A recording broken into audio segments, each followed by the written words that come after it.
सर्वप्रथम टी-वाय-बी-ए जनरल या विषयाच्या ऑनलाईन लेक्चरमध्ये तुम्हा सर्व विद्यार्थ्यांचं पुनश्च एकदा मनःपूर्वक स्वागत. विद्यार्थी मित्रांनो, मागील लेक्चरला आपण जहाल मतवाद म्हणजे मवाळ मतवाद आणि जहाल मतवाद भारतीय राष्ट्रीय काँग्रेसमध्ये किंवा राष्ट्रीय सभेमध्ये जे काही गट पडलेले होते त्याचा आपण आढावा घेतो आहे.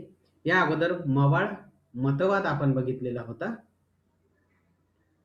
मवाळ मतवाद अभ्यासताना 1885 मध्ये ज्या वर्षी भारतीय राष्ट्रीय सभेची किंवा भारतीय राष्ट्रीय काँग्रेसची स्थापना झाली, या वर्षापासून ते अगदी 1905 पर्यंत हा जो कालखंड आहे तो मवाळ मतवादी कालखंड म्हणून ओळखला जातो किंवा ज्याला नेमस्थानचं राजकारण असं देखील म्हटलं जातं. मग या कालखंडामध्ये या मवाळ मतवादी नेत्यांनी नेमकं काय केलं? अर्ज, विनंत्या, विनवण्या, मोर्चे या माध्यमातून त्यांनी आपली जी गाऱ्हाणे आहे, आपलं जे म्हणणं आहे ते सरकारपर्यंत पोहोचवण्याचा किंवा सरकार दरबारी मांडण्याचा जो काही प्रयत्न आहे तो प्रयत्न यांनी केलेला आहे.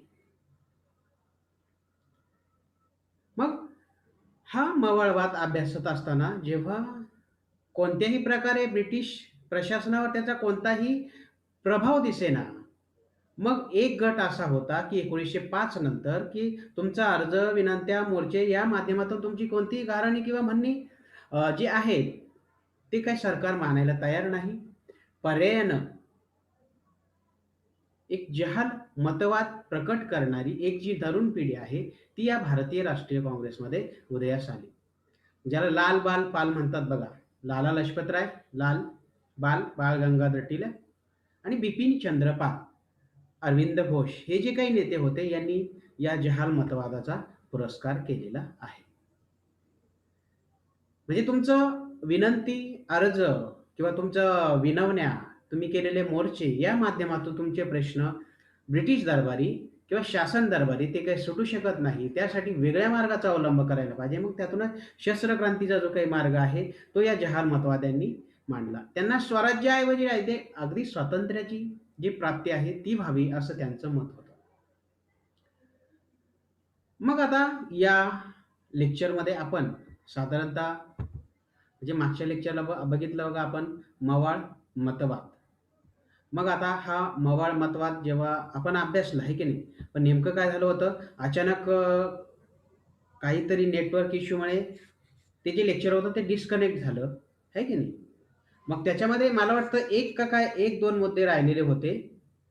म्हणजे मवाळ मतवादा नेमस्थानी भारतीय स्वातंत्र्य चळवळीमध्ये काय कार्य केलेलं होतं, तर अगदी मग जनतेच्या हक्क आणि स्वातंत्र्यासाठी त्यांनी आवाज उठवलेला होता आहे की नाही. आणि त्यानंतर आर्थिक आणि सामाजिक मागण्यांचा जो काही पाठपुरावा होता तो देखील यांनी आपल्या या मवाळांनी आपल्या कार्याद्वारे केलेला होता. पण कितीही नाही म्हटलं, जहालमतवादाचा उदय होतो. पण हा उदय होत असताना किंवा क्रांतिकारी राष्ट्रवादाचा उदय होत असताना जी काही पार्श्वभूमी तयार झाली ती कोणामार्फत तयार झाली? या नेमस्थानमार्फत किंवा या मवाळांमार्फत तयार झाली हे आपल्याला निश्चितच मानावं लागेल. मग आता आजच्या लेक्चरला आपण काय बघणार आहोत? तुम्हाला ते मुद्दे मी शेअर करतो. म्हणजे पुन्हा आपलं लेक्चर जे आहे ते सुरू होईल. आता यामध्ये समजा आपण बघा प्रकरण क्रमांक 1 जे आहे, या प्रकरण क्रमांक 1 चा आढावा घेतो आहे. मग यामध्ये भारतीय राष्ट्रवादाचा उदय आणि विकास हे तुमच्या प्रकरणाचं नाव आहे. भारतीय राष्ट्रवादाच्या उदयाची कारणं आपण बघितली. भारतीय राष्ट्रीय काँग्रेसची स्थापना कशी झाली? त्याचं देखील आढावा आपण घेतलेला आहे आणि मवाळ मतवाद आणि जहाल मतवाद त्यापैकी मवाळ मतवाद जो आहे तो आपण मागील लेक्चरला अभ्यासलेला आहे आणि आज आपण अभ्यासणार आहोत जहाल मतवाद आणि यानंतर प्रकरणातील एक मुद्दा राहील क्रांतिकारी राष्ट्रवाद जो आपण पुढच्या लेक्चरला अभ्यासणार आहोत. मग आता जहाल मतवादामध्ये आज आपण काय अभ्यासणार आहोत? जहाल मतवादाच्या उदयाची कारणं नेमकी काय होती? यामध्ये 6 कारणं आहेत बघा.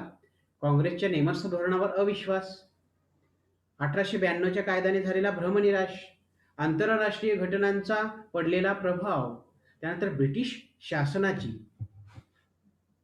जनतेप्रती असणारी जी काही उदासीनता आहे हे देखील एक त्या जहालमतवादाच्या उदयाचं कारण मानलं जातं. लॉर्ड कर्झन याने जे काही दडपशाहीचं धोरण या लोकांविरुद्ध अवलंबिलेलं होतं, ते देखील याला कारणीभूत मानलं जातं. आणि अगदी शेवटी आहे बंगालची फाळणी. 1905 चा जर विचार केला, म्हणजे बंगालची फाळणी झाल्यानंतर जो काही पडसाद उमटला, त्यामधून जहालमतवादाचा उदय झाला, असं देखील म्हणता येईल. त्यानंतर आणखी 1-2 मुद्दे परत आपण अभ्यासणार आहोत. जहालमतवादाची वैशिष्ट्य, त्यामध्ये मग प्रत्यक्ष कृतीवर भर, प्रखर राष्ट्रवादाचा त्यांनी केलेला स्वीकार, राजकीय स्वातंत्र्यावर भर, त्यानंतर जहालमतवाद्यांचे चतुसूत्री कार्यक्रम नेमका काय होता? एक म्हणजे स्वराज्य, दुसरं म्हणजे स्वदेशी, तिसरं म्हणजे बहिष्कार आणि चौथं म्हणजे राष्ट्रीय शिक्षण.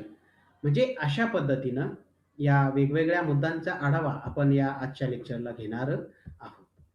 ठीक आहे. मग हा आढावा घेत असताना साधारणतः आपण सर्वप्रथम जाऊया जहालमतवाद म्हणजे नेमका कालखंड यांचा कोणता आहे किंवा कुठून तो सुरू होतो? म्हणजे मवाळांच्या माध्यमातून नेमकं जे काही ध्येय धोरणं आहेत, ती व्यवस्थित त्या दरबारी पोहोचली नाहीत. कारण त्यांनी अर्ज आणि विनंत्या ज्या माध्यमातून केलेल्या होत्या सरकार दरबारी, त्या निश्चितच प्रभाव पाडणाऱ्या नव्हत्या.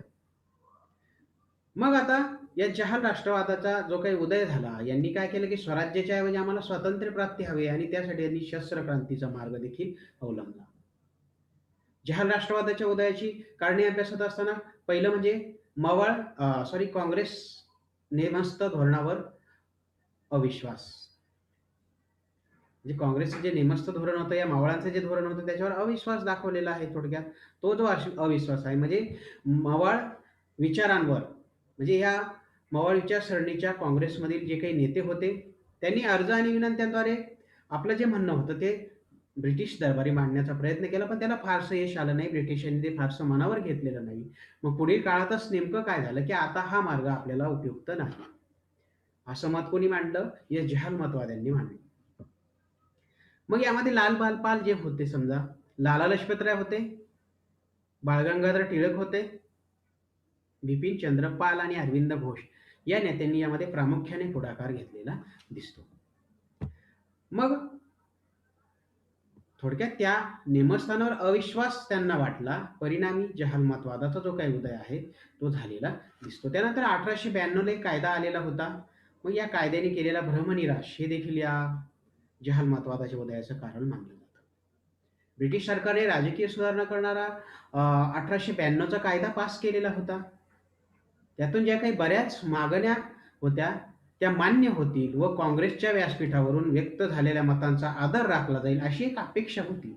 पण तसं काही झालं नाही. ती अपेक्षा पूर्णपणे फोल ठरली. परिणामी इंग्रजांचे लोकशाहीबाबतचे जे काही विचार आहेत, ते बेगडी विचार आहेत. बेगड माहिती ना? बेगड म्हणजे फक्त चमकतं, वरून ते रूपरंग त्याचं दिसतं. बेगड नावाचा ज्यांच्याकडं ते काय म्हणतो आपण त्याला? बैल पोळ्याला वगैरे काहीतरी वापरतं बघा ते बेगड, आहे की नाही? बेगडी संस्कृती म्हटलं जातं. बेगडी संस्कृती म्हणजे एक दिखाऊपणा काहीतरी. म्हणजे यांचं हे लोकशाहीबाबतचे ब्रिटिशांचे जे काही विचार आहे, हे बेगडी स्वरूपाचे आहेत. आपले सामर्थ्य दाखवून प्रखर आंदोलने उभारण्यासाठी मग या जहाल विचारसरण्यातील जे काही नेते आहेत, यांनी प्रयत्न केलेले दिसतात. त्यानंतर आंतरराष्ट्रीय घटनांचा पडलेला प्रभाव, म्हणजे 19व्या शतकाच्या उत्तरार्धात आंतरराष्ट्रीय क्षेत्रामध्ये घडलेल्या घटनांचा परिणाम म्हणून जनतेचा मवाळ विचारसरणीवरील विश्वास उडू लागला आणि हा विश्वास उडून जहाल विचारांचं त्यांना काय वाटलं? आकर्षण वाटू लागलं. इटली आणि जर्मनीच्या एकीकरणातून मॅझेनीने सांगितलेली राष्ट्रवादाची जी काही गीता थोडक्यात, त्यानंतर गॅरिबाल्डीची शौर्यकथा, काउंट काहूरचं चातुर्य, व्हिक्टर इमॅन्युएलचं धैर्य, यांच्या ज्या रोमहर्षक ज्या काही वार्ता होत्या, ज्या काही घटना होत्या, त्या भारतीय तरुणांवर परिणाम करणाऱ्या ठरल्या. म्हणजे राष्ट्राच्या मुक्तीसाठी सर्वस्वाचा त्याग करण्यासाठी असंख्य जे काही तरुण आहेत, ते पुढे सरसावलेले दिसतात. रक्तपात आणि कणखर धोरण यांच्या साहाय्याने जर्मनीचं एकीकरण पूर्ण करणारा पोलादी पुरुष म्हणजे कोण? Prince Bismarck. याचं चरित्र हिंदी जनतेला एक स्फूर्ती देऊन जाणारं ठरलं. 1905 मध्ये जपानसारख्या लहान देशाने रशियासारख्या बलाढ्य राष्ट्राला पराभूत केलं. त्यामुळे हिंदुस्थानसारखा खंडप्राय देश लहानशा इंग्लंडचा पराभव का करू शकत नाही? अशी एक भावना या हिंदी लोकांमध्ये निर्माण झाली. म्हणजे सामर्थ्याच्या जोरावरचं यश सांगणारी ही उदाहरणे होती. या घटनांनी भारतीय तरुणांच्या मनात आक्रमक चळवळीचा संदेश दिला आणि त्यातूनच जहाल विचारसरणीचा उदय झाला. त्यानंतर ब्रिटिश शासनाचं जनतेप्रती असणारी जी काही उदासीनता होती, हे देखील एक महत्त्वाचं कारण आहे. म्हणजे ब्रिटिश शासन भारतीय जनतेप्रती बेफिकिरीची अशी वर्तवणूक करत होतं. 1896 ते 98 या काळामध्ये सलग 3 वर्ष देशात भयंकर दुष्काळ पडला. 1899 मध्ये पुन्हा दुष्काळ पडला. तेव्हा भारतीय शेतकरी व ग्रामीण जनता ही होरपळून निघालेली होती. कारण कराच्या रूपाने प्रचंड पैसा वसूल करणारं सरकार, व्यापारी माध्यमातून भारताला आर्थिक लूट करणारे सरकार, अशा दुष्काळ प्रसंगी जनतेच्या मदतीला काही धावून आलेलं नाही. त्यामुळे मदत तर बाजूलाच राहिली, पण मग राहिलं शेतसारा जो आहे समजा, शेतसारा वसुली देखील ही ब्रिटिशांनी थांबवलेली नाहीये. रोगराईचं थैमान वाढलेलं होतं. प्लेग, कॉलराच्या ज्या काही साथी होत्या त्या देखील आलेल्या होत्या. परंतु ब्रिटिश सरकारांनी किंवा त्या अधिकाऱ्यांनी कोणत्याही तातडीची उपाययोजना केलेली नाही. म्हणजे अशा प्रकारे ब्रिटिश शासनाने जनतेप्रती जी उदासीनता दाखवलेली होती, यातूनच जहालमतवादाचा उदय झाला असं म्हटलं जातं.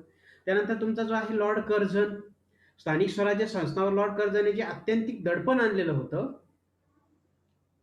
जे काही निर्बंध लादलेले होते, जे उच्च शिक्षण प्रसाराला जो विरोध त्याने केलेला होता, तसंच भारतीय जनता आणि काँग्रेस यांना तुच्छतेचे लेखून किंवा हीनत्वाने वागून वेळोवेळी केलेल्या वक्तव्यामुळे भारतीय जनतेमध्ये काय झालं, या ब्रिटिशांप्रती एक प्रचंड असंतोष, अविश्वास निर्माण झाला आणि त्याचंच रूपांतर म्हणजे जहालमतवादी सरणीच्या उदयामध्ये झालं. आणि अगदी शेवटी आपल्याला बघता येईल बंगालची फाळणी. म्हणजे 19व्या शतकापासून भारतीयांमध्ये प्रखर राष्ट्रवादी भावनांनी प्रेरित होऊन भारतीयांमध्ये प्रखर राष्ट्रवादी जी काही भावना आहे ती प्रेरित झाली थोडक्यात. आणि ही भावना प्रेरित होऊन जनतेने ज्यावेळेस लॉर्ड कर्झनने काँग्रेसची चळवळ दडपशाहीच्या मार्गाने दडपून टाकण्याचा प्रयत्न केला, त्यावेळी बंगालची फाळणी करण्याचा निर्णय हा कर्झनने घेतला होता. बंगालच्या फाळणीचा करता खरा हा कर्झन, लॉर्ड कर्झन याने बंगालची फाळणी घडून आणली. परिणामी वंगभंग विरोधी जनआंदोलन उभं राहिलं व मवाळ मार्गे चाललेली काँग्रेस चळवळ उग्र रूप धारण करू लागली आणि याची जागा कोणी घेतली? या जहालमतवाद्यांनी घेतली. म्हणजे स्वदेशी चळवळ, बहिष्कार आंदोलन या स्वरूपामध्ये जहाल वैचारिकता जी होती ती व्यक्त होऊ लागली. म्हणजे भारतामध्ये जहालमतवादी भावना 1857च्या उठावापासून उदयाला आलेली दिसते आपणास. ब्रिटिशांनी उठाव दडपण्यासाठी ज्या मार्गांचा अवलंब केला, त्यामुळे भारतीयांच्या मनामध्ये ब्रिटिशांविरुद्ध एक द्वेष निर्माण झाला, एक असंतोष निर्माण झाला. तसेच नेमस्थानच्या धोरणावर जहालवादी विचारसरणीच्या लोकांचा देखील विश्वास नव्हता. त्याचबरोबर 1892चा जो कायदा होता त्याने देखील भ्रमनिराश केलेला होता. बंगालची फाळणी झाली. ही सर्व जी काही कारणं आहेत ती जहालमतवादी विचारसरणीच्या उदयास कारणीभूत मानली जातात. ठीक आहे. आता त्यानंतर आपण बघणार आहोत, मी तुम्हाला पॉइंट अगदी काही वेळ पीपीटी शेअर केलेली होती बघा सुरुवातीला. जहालमतवादी विचारसरणीची वैशिष्ट्य 19व्या शतकाच्या उत्तरार्धातच मवाळवादी विचारसरणी उदयास आली आणि त्याचबरोबर जहालवादी विचारसरणी उदयाला देखील प्रारंभ नंतरच्या काळात झालेला होता. मग या सर्व बाबींचा विचार करता